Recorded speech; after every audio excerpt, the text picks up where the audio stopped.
गिरीशने कैक लोकांचे प्राण वाचवून त्यांच्या कुटुंबावर येणाऱ्या संकटाला तो स्वतः सामोरं दिलेला आहे. फॉर्टिस हॉस्पिटलमध्ये एका रुग्णाला भरती केले होते आणि ती व्यक्ती मृत्यूशी झुंज देत असताना त्याच्या नातेवाईकांनी त्याच्या जगण्याची आशाच सोडली होती. अशा वेळी गिरीशने त्यांना वाचवण्यासाठी अथक प्रयत्न केले. डॉक्टरांच्या आणि गिरीशच्या प्रयत्नांना यश आले आणि आज ती व्यक्ती आपल्या पायावर धडधाकट उभी आहे. कारण त्यांनी माझ्यासाठी जे कर्तव्य केलंय, मी आज इथं उभा आहे हे त्यांच्या ज्याने उभा आहे.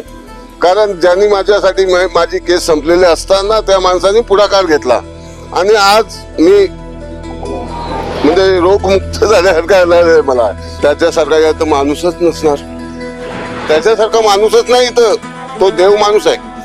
आज तो उपयोगी येतो, रात्री बेरात्री फोन करा तुम्ही त्याला, तो कधीचा उपयोगी येतो. कधी सुद्धा तुम्ही करा पण तो माणूस उपयोगी येईल.